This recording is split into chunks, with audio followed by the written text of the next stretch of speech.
John Murphy rubbed his tired eyes as he stared at the unusual patterns on his monitor. For 3 nights straight, the Deep Space Listening Array had picked up the same signal from beyond Neptune's orbit. At first, he thought it was just cosmic background noise, but the mathematical precision was impossible to ignore. This wasn't random. This was a message.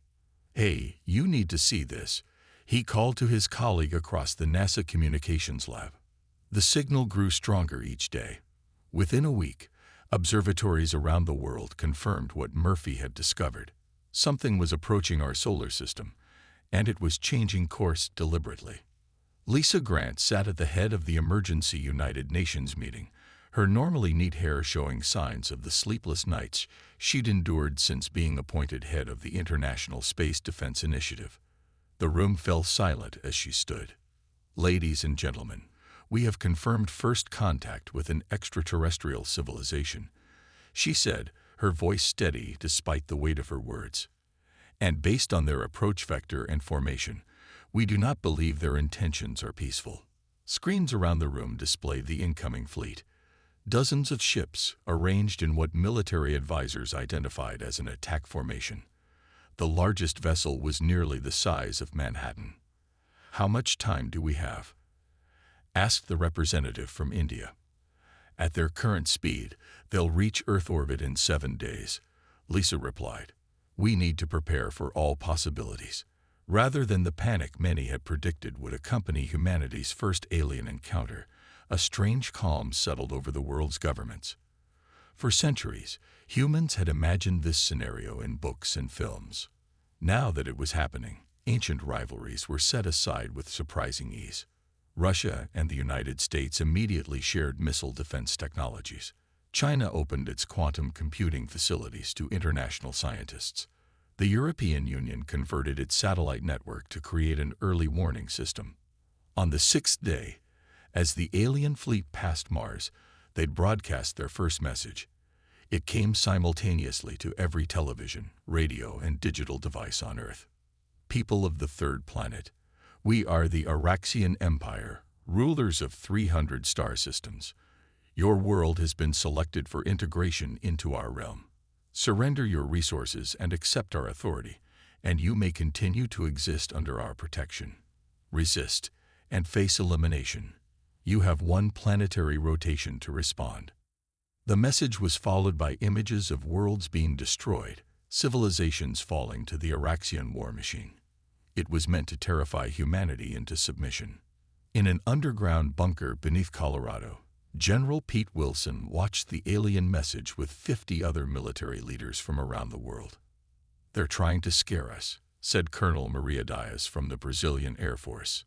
"Standard psychological warfare." Wilson nodded, but they don't understand who they're dealing with. Humans don't scare easily. While official channels prepared a response, the planet's defense systems were activated. Satellites were repositioned. Missile silos opened. Submarines moved into strategic positions. Fighter jets were armed and fueled. On the morning the Araxian ships entered Earth orbit, Lisa Grant delivered humanity's official response. "Araxian Empire, we have received your message. Earth welcomes peaceful contact with all spacefaring civilizations. However, we do not surrender our sovereignty or our resources to threats. We invite you to establish diplomatic relations as equals. Otherwise, be warned that any hostile action against our planet will be met with the full force of our united defense capabilities."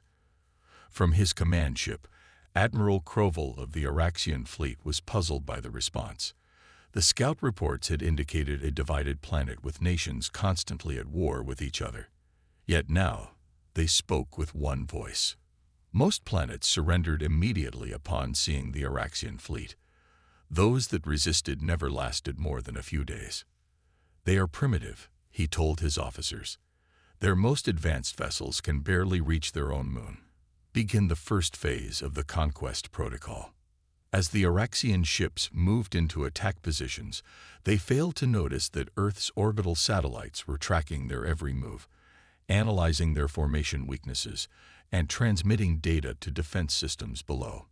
They didn't see the submarines silently launching specially modified missiles from the oceans.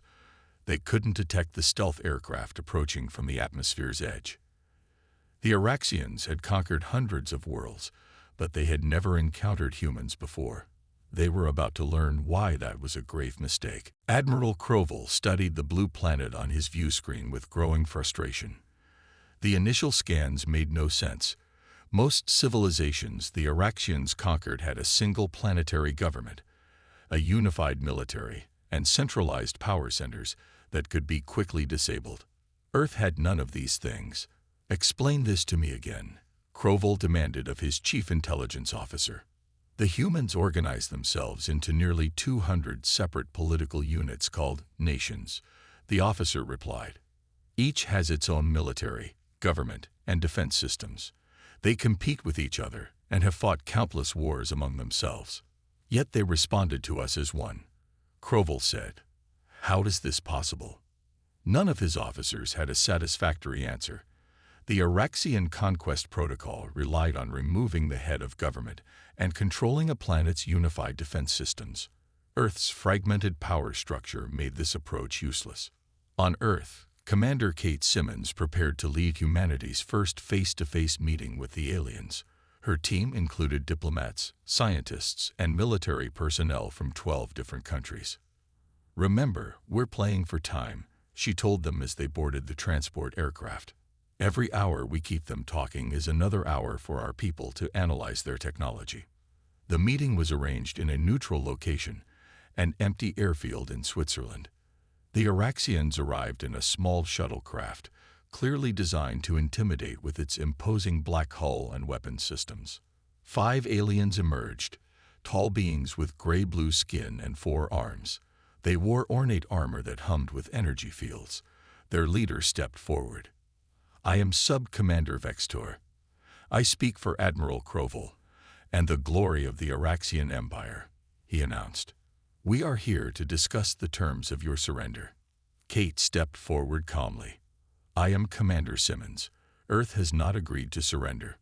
We are here to establish diplomatic relations." The alien's expression showed surprise, then amusement. "You misunderstand. We do not negotiate with primitive species. We are here to inform you of how your integration will proceed." While the meeting continued on the surface, the Araxians secretly deployed scanning technology to assess Earth's military capabilities. What they found alarmed them. Nuclear weapons, biological weapons, chemical weapons, drone technology, stealth capabilities, and most concerning of all, evidence that humans had spent thousands of years perfecting the art of killing each other. Meanwhile, in a secured facility beneath Seattle, Steve Collins typed furiously at his keyboard. The former military hacker had been recruited for the most important job of his life, breaking into alien communications. "They're using quantum encryption," he muttered to the room of intelligence specialists. "But there's a pattern in the fluctuations." After 18 hours without sleep, Collins found what he was looking for: a backdoor into the Araxian communication network. Information began flooding his screens. "My God," he whispered. They'd done this hundreds of times before. The data revealed the Araxian conquest strategy, a standardized process they had perfected over centuries. First, intimidate the population. Second, destroy major military installations. Third, eliminate government leaders. Fourth, extract resources while subjugating survivors. But the Araxians had never encountered a species like humans before. Back at the diplomatic meeting, Sub-Commander Vextor was becoming increasingly frustrated. "Your species lacks the unity to be a true civilization," he said dismissively. "Your different languages, governments, and cultures make you weak." Kate allowed herself a small smile. "Perhaps you should consider that what you see as weakness, we see as strength." As the meeting concluded without resolution, Vextor returned to the Araxian command ship with troubling news. "Admiral, these humans are unlike our previous conquests. They seem almost eager for conflict." Kroval dismissed the concern. "All species resist at first. Their primitive weapons are no match for our technology." "There is something else, Admiral," Vextor added. During the diplomatic meeting, We detected unauthorized access to our communication systems. Krovol's expression darkened. Impossible. No primitive species has ever penetrated our security. But the evidence was clear. Somehow, the humans had already begun to understand Araxian technology. The standard conquest timeline would need to be accelerated. Prepare the fleet for the first strike, Krovol ordered. We will show these humans the price of defiance. As the Araxian ships moved into attack formation, they remained unaware that Earth was already 3 steps ahead in a game the aliens didn't know they were playing. The Araxian attack began at dawn.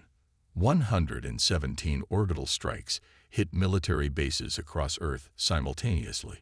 Bright beams of energy cut through the morning sky, leaving destruction in their wake. Admiral Krovol watched from his command ship, satisfaction evident in his posture. This was how it always began. A show of overwhelming force, followed by the inevitable surrender. The humans will contact us within 1 planetary rotation to offer their surrender, he told his officers confidently. But something unexpected happened. The humans didn't surrender. They fought back. At Nellis Air Force Base in Nevada, the smoking ruins concealed an underground bunker where pilots raced to their aircraft. The base above was destroyed, exactly as planned. The real facilities, hidden deep below ground, remained untouched. Similar scenes played out across the planet. The Araxians had targeted what they thought were Earth's military headquarters, unaware they were hitting decoys constructed in the days since first contact. In Moscow, Beijing, Washington, and other capitals, real command centers operated from hardened facilities, hundreds of feet underground or mobile platforms constantly on the move. 6 hours after the initial attack, an Araxian fighter crashed in the Arizona desert. Dr. Alan Howard arrived with his research team within minutes. The 43-year-old engineer had been studying alien propulsion theories for 20 years, never expecting to see actual alien technology in his lifetime. Get it to the facility immediately, he ordered as military personnel secured the crash site. And be careful with the propulsion system. Within 4 hours, Howard's team had the alien craft partly disassembled. By hour 8, they understood enough about its weapons systems to begin adapting the technology for human use. It's actually not that advanced, Howard told the Joint Chiefs of Staff during an emergency video conference. They've been using the same technology for centuries without significant innovation. We can work with this. Around the world, similar breakthroughs were happening. In Japan, scientists decoded the Araxian shield frequencies. In Germany, engineers reverse-engineered their targeting systems. In India, computer experts cracked the operational codes of captured Araxian drones. The aliens had expected primitive resistance. They encountered organized adaptation instead. When the Araxian ground forces landed near San Diego, they anticipated quick victory against inferior weapons. Sam Rodriguez, a Marine Corps sergeant with 3 combat tours behind him, led his squad toward the alien landing zone. Remember your training, he told his soldiers as they moved through the rubble of what had been a shopping mall. They're bigger than us, but they're slow. Use that. The aliens advanced in tight formation, their energy weapons cutting through concrete and steel. Rodriguez watched their movements carefully. They used the same tactics humans had abandoned a century ago, massed forces moving in predictable patterns. When the aliens entered the trap zone, Rodriguez gave the signal. His soldiers attacked from multiple positions, using modified weapons loaded with ammunition designed to disrupt the alien armor's energy fields. The adaptations had been made just hours earlier, based on data shared by scientists worldwide. 6 Araxians fell in the first 30 seconds. The others, confused by the unexpected effectiveness of human weapons, broke formation. That was when Rodriguez led the close-quarters attack. He reached the first alien, avoided its clumsy swing, and placed an explosive charge directly on its armor joint, exactly where Japanese scientists had identified a weakness. The explosion disabled the alien's armor systems completely. A soldier's body camera recorded Rodriguez standing over the fallen Araxian, humanity's first close combat victory against the invaders. The video was shared globally within minutes, boosting morale and providing tactical information to fighting forces everywhere. By nightfall, the Araxians had achieved only 30% of their first-day objectives. Their standard conquest timeline was already failing. On his command ship, Admiral Krovold received the disturbing reports. "How is this possible?" he demanded. "Their weapons should be useless against our technology." "The humans are adapting extremely quickly," his science officer replied. "They're learning our technology and developing countermeasures at unprecedented rates." For the first time in his long career of planetary conquests, Krovold felt something unfamiliar: uncertainty. "Launch the second wave," he ordered. "We will crush their resistance before they adapt further." But as the second wave prepared to deploy, Earth's first coordinated counterattack was already underway. 3 days into the invasion, Earth's factories had completely transformed. Assembly lines that once made cars now produced armored vehicles fitted with reverse-engineered alien technology. Pharmaceutical plants created medical treatments specifically designed for injuries caused by Araxian weapons. Electronics manufacturers built communication devices that could penetrate alien jamming signals. The speed of this transformation shocked even the humans themselves. Companies that had been fierce competitors for decades now shared patents, designs, and resources freely. The common threat had united humanity in ways no one thought possible. In her university laboratory, Professor Laura Martinez hadn't slept in 36 hours. The physicist stared at the captured Araxian shield generator, watching how it pulsed with energy. "There's a pattern to the frequency shifts," she said to her team of international scientists. "It's not random. They change in predictable sequences." Martinez typed furiously on her keyboard, inputting a new equation. The simulation on her screen showed a human-made energy pulse precisely timed to the gaps in the Araxian shield cycle. "That's it," she exclaimed. "Their shields are completely vulnerable for 0.3 seconds every 12 seconds. If we time our weapons to hit during that window." Her discovery was immediately shared with military forces worldwide. Within hours, weapons were being modified to exploit this critical weakness. Meanwhile, in Iowa, agricultural scientist Paul Davidson examined soil samples taken from areas where Araxian ground troops had established bases. "They're extracting specific minerals," he told the Emergency Scientific Council during their video meeting, "and they're processing them through their life support systems. I believe these are essential elements their bodies need." Davidson looked at his notes before continuing. "If we contaminate these minerals with compounds that are harmless to humans, but toxic to their biology, we can make Earth literally poisonous to them." Across the planet, similar breakthroughs were happening hourly. The Araxians had expected to face primitive weapons and limited resistance for at least 30 days before encountering any significant adaptations to their technology. Instead, humans were developing effective countermeasures within hours. In the skies above North America, the first squadron of fighter jets equipped with modified Araxian weapons technology prepared for combat. The pilots had trained on simulators developed just days earlier, based on the flight characteristics of captured alien craft. Captain Ben Howard led the squadron toward the Araxian support vessels currently positioned over Chicago. "Remember, aim for the shield gaps," he told his pilots through the secure communication system. "Hit them exactly as timed in your targeting computers."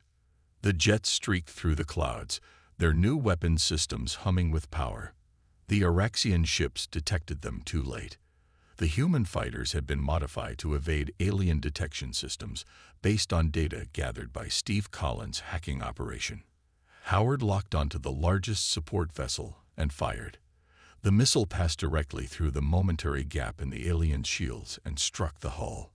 The explosion ripped through the Araxian ship, sending it plummeting toward Lake Michigan, where naval forces waited to secure the wreckage for further study. Similar coordinated attacks happened simultaneously around the globe. By the end of the day, 40% of the Araxian orbital fleet had been destroyed or disabled. Admiral Kroval could not believe the reports coming from his remaining ships. No species had ever adapted so quickly to Araxian technology. No conquered world had ever mounted such an effective defense. His carefully planned invasion timeline was now completely useless. "How are they doing this?" he demanded. "We believe they are sharing information globally," his intelligence officer replied. "Every discovery made anywhere on the planet is immediately available to all their forces. They are learning collectively." This concept was alien to the Araxians, whose empire was built on strict hierarchies and controlled information. The idea of open collaboration between different nations, companies, and militaries was something they had never encountered before. Kroval made a decision. "Launch all remaining ground forces immediately. We must establish control before they develop more countermeasures." As the Araxian dropships descended toward Earth's surface, they had no way of knowing they were flying into traps designed specifically for them by a united human resistance that grew more effective with each passing hour. The Araxian dropships landed in strategic locations across Earth. One of their main forces established a base outside Denver, Colorado. The aliens expected to face organized military resistance. They did not expect Frank Williams. Frank taught high school chemistry before the invasion. Now he led 30 civilians who had refused to evacuate. None of them had military training, but all of them had skills the aliens never anticipated. "The compound is ready," Frank told his group as they gathered in his garage-turned-laboratory. "Their armor uses a metal alloy that reacts with common household chemicals. When mixed properly, the reaction generates enough heat to melt through their protection." Frank had created simple bombs using everyday items. His knowledge of basic chemistry had turned ordinary people into an effective resistance force. Similar groups formed worldwide, sharing their discoveries through secured networks. 50 miles from Frank's position, an Araxian commander led his troops toward a small town. According to their intelligence, the area contained valuable mineral deposits. They expected minimal resistance from such a remote location. They were wrong. The town's residents had prepared for days. Farmers had transformed their equipment into weapons. Hunters used their knowledge of the land to set traps. Even the children played important roles as lookouts. The Araxians entered the town in standard formation. Moments later, homemade explosives detonated beneath their feet. Snipers targeted the joints in their armor with specialized ammunition. Farm machinery modified with scavenged alien technology rammed into their flanks. The aliens retreated in confusion. Their combat training had not prepared them for this kind of resistance. They were used to fighting organized armies, not entire populations willing to defend every inch of ground. Similar scenes played out globally. In Russia, farmers collapsed mountain passes onto alien supply lines. In Brazil, indigenous guides led resistance fighters through rainforests to attack alien mining operations. In Kenya, wildlife rangers used their tracking skills to hunt Araxian scouting parties. The aliens struggled to understand why humans fought so fiercely for land that wasn't even under their own country's control. The concept of people from different nations helping each other made no sense to the hierarchical Araxian mind. One of the most effective resistance leaders was Elizabeth Carter, a former park ranger with extensive survival training. She now commanded a multinational force specializing in capturing Araxian technology. "Their equipment is the key," she told her team as they prepared for a night raid on an alien communications post. "Every piece we capture gives our scientists more to work with." Elizabeth's force moved silently through the forest. Her team included soldiers from 7 different countries, each selected for specialized skills. They communicated using hand signals and encrypted short-range devices developed to evade alien detection. The raid took less than 10 minutes. The Araxians never saw them coming. By the time the aliens realized they were under attack, Elizabeth's team had already disabled the guards and begun removing key technology from the facility. "We got what we needed," Elizabeth said as her team loaded the captured equipment onto vehicles. "Let's move before reinforcements arrive." The stolen communication array would be in a research facility within hours, adding to humanity's growing understanding of Araxian technology. On his command ship, Admiral Kroval received increasingly desperate reports from his ground forces. Their standard occupation protocols were failing across all theaters. The humans adapted too quickly, fought too fiercely, and cooperated in ways the Araxians had never encountered. The primitive species is not following expected behavior patterns, his chief military advisor reported. They do not surrender when their formal military units are defeated. Instead, their civilian population continues fighting with improvised weapons and tactics. Kroval had conquered 32 worlds during his career. None had presented challenges like Earth. His forces were designed for quick, overwhelming victories against conventional opposition. This endless, innovative resistance from all sectors of human society was wearing down his troops. Our ground forces have secured only 17% of planned territories, the advisor continued, and we are losing control of previously secured areas due to constant guerrilla attacks. Kroval made a decision he had never made before. He opened a channel to the Araxian homeworld. "This is Admiral Kroval requesting immediate reinforcements," he said, each word painful to his pride. "The Earth situation is more complex than anticipated." As the message traveled across space, human resistance forces were already preparing for the next phase of their defense. They had no intention of giving the Araxians time to regroup. Admiral Kroval paced the bridge of his command ship. The reinforcement fleet would arrive in 3 Earth days. Until then, his forces had to hold their positions and minimize further losses. "We have never failed to conquer a target world," he reminded his officers. "Earth will not be the first." But his words lacked their usual confidence. The humans continued to surprise the Araxians with their adaptability and determination. Even now, his sensors detected unusual activity at several human space facilities. In an underground laboratory beneath Houston, Dr. Nicol Foster worked with a team of international scientists on their most ambitious project yet.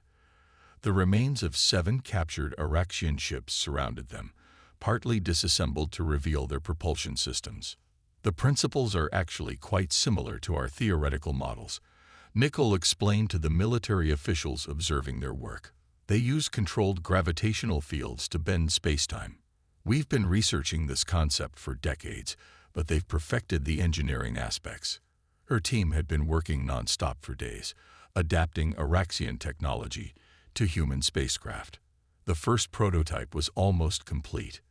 "How soon can it be ready for deployment?" asked General Johnson. Nicol looked at the modified space shuttle, now fitted with alien engines. 24 hours if we skip the final safety checks." "Do it," the general ordered. "We need to take the fight to them before their reinforcements arrive." Half a world away, at a secret facility in the Gobi Desert, the best pilots from a dozen nations trained on simulators designed to mimic Araxian ships. The simulators used data collected from captured vessels and observations of alien flight patterns. Captain Eric Taylor scored highest in the combat exercises. The former Navy pilot had a natural instinct for space combat that even the instructors couldn't explain. "You're thinking 3-dimensionally," he told the other pilots. "In space, there's no up or down. No horizon. You have to let go of those limitations." 20 hours later, Eric stood before the UES Defiance, Earth's first spacecraft equipped with Araxian technology. The modified shuttle looked strange with its new propulsion system and weapons, but its capabilities far exceeded anything humans had built before. "She's ready," Nicol told him as he prepared to board with his crew of international pilots. "The navigation system works on the same principles as the alien craft. You'll be able to match their maneuverability." Eric nodded. "And the weapons. Based on their own technology, but with our improvements. Their shields cycle every 12 seconds. Your targeting computers will time your shots to hit during the vulnerable moments." The launch countdown began. In silos and bases across the planet, hundreds of modified missiles prepared to launch simultaneously. The coordinated attack would create a diversion for the Defiance to approach the Araxian fleet undetected. As the ship lifted off, communication centers worldwide broadcast the same message to every human on Earth: Operation Turning Point has begun. The missiles launched first, streaking toward the Araxian fleet from multiple directions. The aliens detected the incoming attack and moved to intercept, exactly as planned. While their attention focused on the missiles, the Defiance approached from behind Earth's moon, hidden from their sensors. Eric felt a moment of awe as he piloted the ship past the lunar surface. Humans had dreamed of traveling the stars for centuries. Now they were about to engage in Earth's first space battle. "All weapons systems ready," reported his weapons officer. "Target locked on the command vessel." The Defiance accelerated toward the Araxian fleet. By the time they detected the human ship, it was too late. Eric launched the first volley precisely as the alien flagship's shields entered their vulnerable cycle. The weapon struck with perfect timing, disabling the Araxian vessel's main engines. Confusion spread through the alien fleet as they tried to identify this unexpected threat. The Defiance moved with incredible speed and agility, firing at target after target. Each shot was carefully timed to the shield cycles.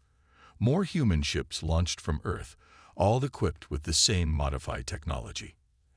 Admiral Crowell watched in disbelief as human vessels that shouldn't exist attacked his fleet with weapons they shouldn't understand. "How is this possible?" he demanded. "They've adapted our technology in days." On Earth, billions of people watched live feeds of the battle. For the first time since the invasion began, they dared to hope. The Araxians had chosen Earth as their next target, expecting an easy conquest. That had been their first mistake. Now, as the reinforcement fleet approached, they were about to make their second. The Araxian reinforcement fleet emerged from deep space, expecting to join a nearly completed conquest. Instead, they found half of Admiral Crowell's original invasion force destroyed or disabled, and the remaining ships engaged in desperate combat with Earth vessels that shouldn't exist. Humanity had not waited for the aliens to strengthen their position. Within days of launching the first space-capable vessels, Earth's combined forces had established a defensive perimeter around the planet and begun attacking Araxian supply lines. Ryan Miller had been flying cargo planes before the invasion. Now he piloted the Swift Arrow, a small fighter craft equipped with hybrid human Araxian technology. His squadron specialized in hit-and-run attacks on enemy supply ships. "Target coming into range," Ryan told his squadron as they approached an Araxian supply convoy. "Remember, use the maneuver we practiced. They won't expect it." The human fighters approached the Araxian ships head-on, then executed a complex spinning movement that no alien pilot had ever seen before. The maneuver worked because human pilots weren't constrained by traditional space combat doctrine, like the Araxians were. Their pilots always followed the same patterns, Ryan had explained when developing the tactic. They'd never needed to improvise before. "We can use that against them." The attack was over in minutes. 3 Araxian supply ships disabled, their precious cargo of weapons and materials now drifting in space for human recovery teams to collect. On Earth, people watched these victories on their screens with growing hope. Unlike most conquered species, humans broadcast their battles openly, sharing footage of both victories and defeats. News programs analyzed alien tactics and celebrated human innovations. This transparency confused the Araxians completely. In their empire, information about military operations was tightly controlled. The idea of openly discussing combat strategies seemed insane to them. "They are broadcasting their resistance to inspire their population," an Araxian intelligence officer reported to the reinforcement fleet commander. "They show our ships being destroyed as a psychological tactic." What the Araxians couldn't understand was that this openness allowed humans to adapt collectively. Every battle provided new information that scientists and military strategists worldwide could study and learn from. The greatest human victory came when a special operations team led by Commander Greg Wilson captured an Araxian communications hub in the mountains of New Zealand. The facility contained technology that could access the entire Araxian military network. "We need to work quickly," Greg told his team as they secured the facility. "They'll realize it's been compromised soon." Within hours, Earth's best hackers and codebreakers gained access to the Araxian battle plans, ship locations, and communication protocols. For the first time, humans could predict the aliens' movements before they happened. The information revealed something else. The Araxians were part of a larger galactic community governed by a Senate of advanced species. The invasion of Earth had been authorized as a standard resource acquisition mission, with the Senate unaware of the planet's true nature or the fierce resistance its inhabitants were mounting. Using the captured communication hub, Earth sent a message directly to the Galactic Senate. The transmission included footage of the invasion, evidence of Earth's developing technology, and an offer to join the galactic community as equals, not conquered subjects. This unprecedented action threw the Araxian High Command into chaos. No species had ever contacted the Senate during an invasion. The carefully managed narrative of Araxian military supremacy was now at risk. The effects spread beyond Earth. On planets throughout the Araxian Empire, subject species who had been monitoring Earth's broadcasts began their own rebellions. The humans had shown that the supposedly invincible conquerors could be defeated with adaptation and determination. Admiral Kroval watched his carefully constructed invasion plan collapse completely.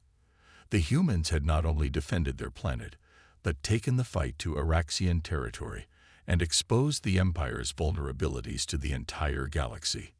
"Order all ships to regroup," he commanded, his voice hollow with the knowledge of what was coming. "We must prepare for the Senate's response."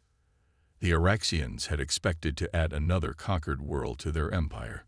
Instead, they had inadvertently introduced a new, dynamic species to the galactic stage, one that had proven itself more adaptable, innovative, and determined than any they had encountered before. As Earth's ships continued to press their advantage, the humans had a simple message for the Araxian Empire. Choosing Earth as a target had been the biggest mistake in their long history of conquest.